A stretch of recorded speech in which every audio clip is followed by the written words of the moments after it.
Louis Schweitzer, vous avez été le président de Renault, président de la Haute Autorité de lutte contre les discriminations et vous vous occupez de la défense des animaux. On va en parler dans quelques instants. Aurélien Barraud, vous êtes astrophysicien, vous êtes philosophe, vous êtes aussi militant pour les animaux et vous êtes, on va le dire tout de suite, végétarien. Vous publiez tous les deux « L'animal est-il un homme comme les autres » chez Duno. Vous posez cette question, pourquoi Louis Schweitzer? Parce qu'au fond, vous dites, aujourd'hui on est en train de regarder les animaux autrement.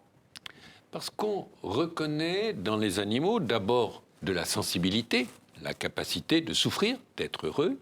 On reconnaît leur intelligence et on arrive, grâce au progrès de l'éthologie, à dialoguer, à mieux comprendre les animaux. Au fond, les animaux ne parlent pas notre langue. Oui. Et donc, on ne les comprenait pas, on ne dialoguait pas avec eux, sauf peut-être avec les animaux de compagnie. Maintenant, on sait, je crois, beaucoup mieux comprendre les animaux. Oui, c'est ça la réalité, Aurélien Barraud?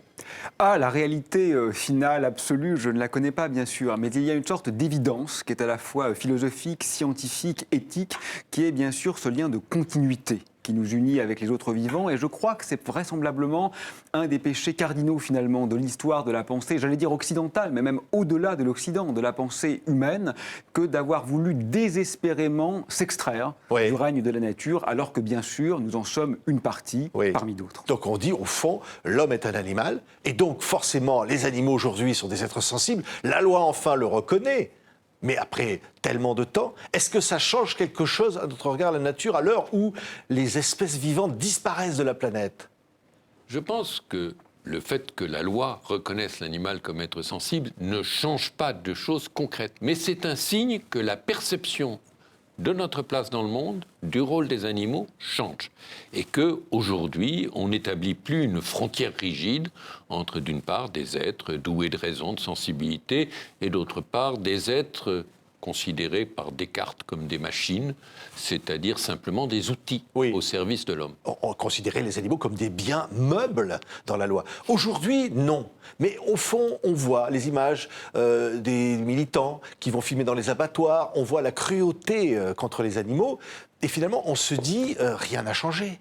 Oui, c'est un peu le problème. C'est qu'une loi a valeur, généralement, quand elle est suivie d'action. Jacques Derrida, le philosophe, parlait de la force de la loi. Alors, il ne s'agit pas forcément d'une force au sens coercitif du terme, mais il faut au moins qu'elle ait une dimension performative, c'est-à-dire qu'elle soit suivie des faits. Et ça, on le voit avec la problématique de l'éthique animale, on le voit aussi avec la problématique de l'écologie, qui nous intéresse beaucoup en ce moment. Et il est vrai que nous sommes dans une situation un peu schizophrénique, où finalement nous savons qu'il y a des problèmes très graves en ce qui concerne les animaux pour ce qui est de l'éthique, c'est-à-dire de la souffrance que nous leur infligeons, pour ce qui est de la planète en ce qui concerne notre devenir commun. Et à l'heure actuelle, les faits ne s'en suivent pas. Alors on peut y voir en effet un frémissement positif, parce que ça signifie que la prise de conscience est en train de se faire, et c'est toujours la condition nécessaire, mais on n'a quand même pas beaucoup de temps. C'est-à-dire qu'il va falloir se dépêcher de mettre en œuvre ce qu'on commence à savoir, parce qu'hélas, les vivants sont en train de mourir. Mais alors, est-ce qu'il y a les bons et les mauvais animaux, Louis Schweitzer? Il y a ceux que l'on mange, ou ceux qui nous servent, il y a ceux qui nous sont nuisibles, il y a ceux qui nous indiffèrent, il y a ceux qui nous ressemblent. Je ne pense pas qu'on puisse couper l'univers en tranches et classer les animaux en fonction uniquement de notre relation à eux me paraît une seconde faute.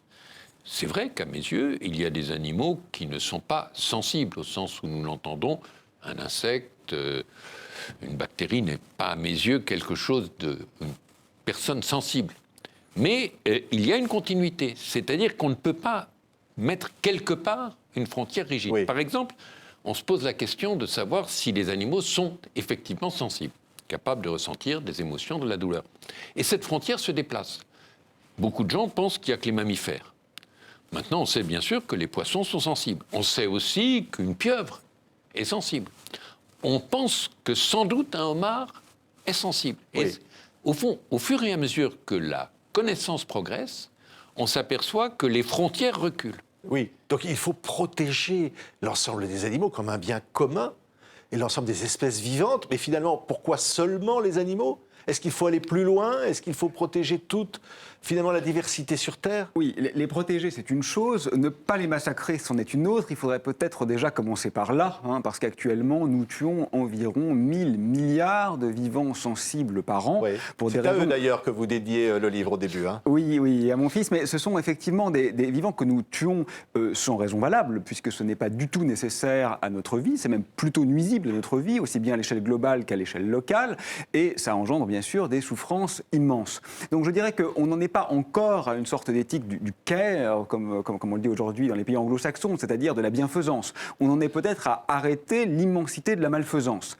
Alors c'est vrai qu'on peut aussi se poser la question des vivants comme les plantes, comme les arbres, etc. Oui. Mais il ne faut pas que ça serve d'alibi. C'est-à-dire que moi, je crois que la question du droit à être d'une plante est parfaitement légitime si elle est posée avec bienveillance. Si c'est simplement une excuse pour pouvoir continuer de détruire des animaux au motif que les plantes souffrent peut-être également, c'est une mauvaise excuse pour une raison très simple. De toute façon, tuer ou manger des animaux détruit 4 fois plus de plantes que de manger directement des plantes. Donc, je me même tourne- si on aime les plantes, il faut mieux manger des plantes que manger des animaux. Oui, mais alors je me tourne vers Louis Schweitzer, qui n'est pas végétarien. Non. Vaut mieux manger, finalement, manger des animaux, c'est pas forcément les défendre. Bon, il y a effectivement une cohérence à être végane, c'est-à-dire à n'utiliser aucun produit animal. Ce n'est pas mon cas et ce n'est pas le cas de l'immense majorité Donc on a des hommes. besoin de manger des animaux. Entre besoin et manger les animaux et faire quelque chose, vous savez, il y a beaucoup de choses qu'on ne fait pas par besoin. D'une certaine façon, on n'a pas besoin de parler. Oui. Et au fond, nous aimons parler. Donc, il y a des choses qu'on fait pas par besoin, mais qu'on fait quand même depuis des centaines et des millions d'années. Ce qui est le cas de manger de la viande. Bon, est-ce que c'est une raison pour mal se conduire? Non. C'est-à-dire pour évidemment les violences, tout le monde est d'accord. Je veux dire, Oui. et il faut savoir, pour les animaux d'élevage, le sujet qui suscite la sensibilité, c'est leurs conditions de mort. Mais le sujet qui, moi, m'indigne le plus, c'est les conditions de vie de ces animaux dans des systèmes industriels qui ignorent complètement leur réalité d'être vivants et sensibles. Et donc, pour moi, l'enjeu majeur de progrès, c'est de passer d'un élevage qui ignore la sensibilité de l'animal à un élevage tourné vers la bientraitance, et pas seulement la bientraitance, le bien-être. Oui. C'est-à-dire des animaux qui non seulement ne souffrent pas, mais peuvent connaître une forme de bonheur. Oui, mais on voit bien qu'il y a des associations, des militants aujourd'hui qui se battent contre la maltraitance animale, parfois même violemment.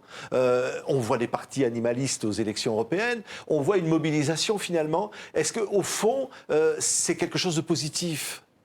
Alors là, je crois qu'il faut être très circonspect.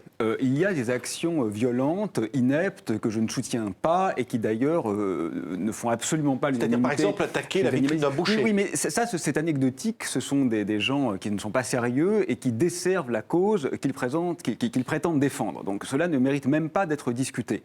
Que des associations, en revanche, permettent de dénoncer un certain nombre de violences en les montrant, là, comme quand on filme dans un abattoir, oui. Voilà, ce qui est violent, ce n'est pas de montrer, c'est de faire et c'est de subir, bien évidemment. Donc je crois qu'il y a une légitimité effectivement à montrer, fût-elle un petit peu délicate à regarder, voire désagréable à regarder, la réalité de la vie de ces animaux qui effectivement, comme le faisait remarquer Louis Schweitzer, est d'autant plus dramatique que, si vous voulez, la grande majorité des lapins, par exemple, que nous allons manger, n'ont jamais plus une seule fois bondir. Ce geste qui est ce pourquoi leur corps est fait.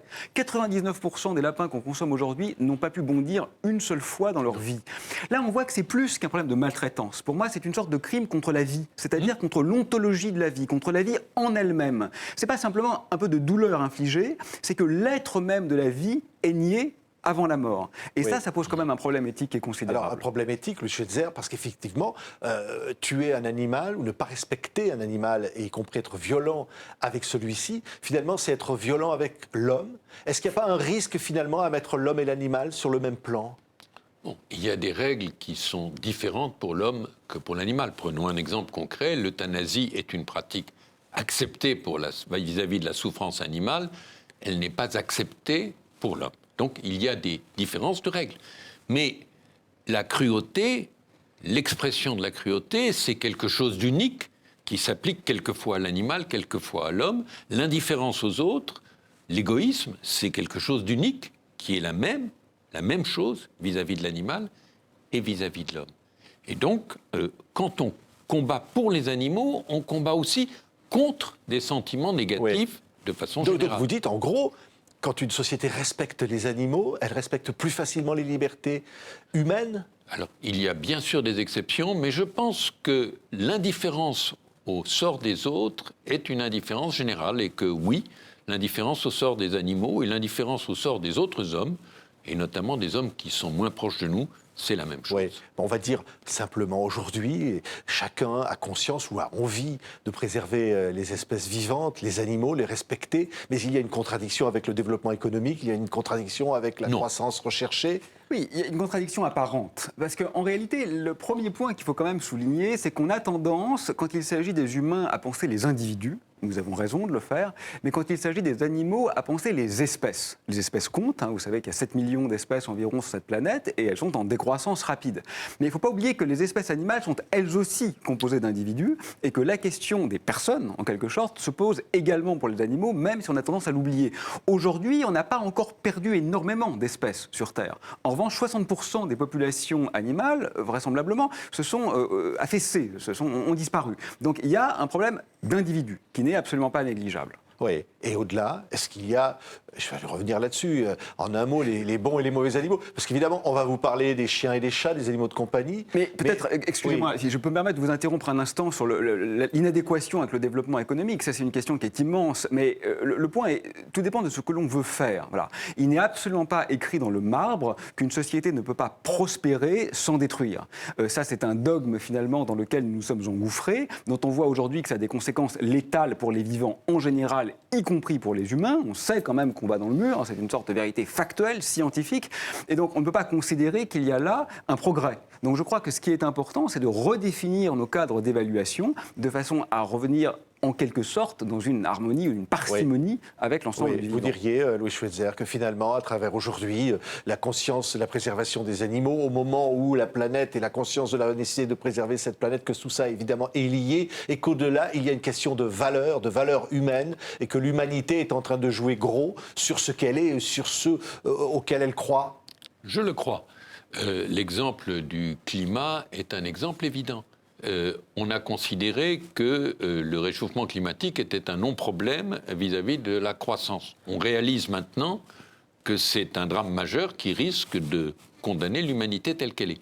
Je pense que l'attitude vis-à-vis des animaux, c'est le même sujet. C'est-à-dire que c'est souvent du court-termisme. On ne se préoccupe pas, comme chacun d'entre nous se préoccupe de préserver un patrimoine commun, collectif, dont les animaux font partie, et puis aussi le respect des animaux en tant qu'individus.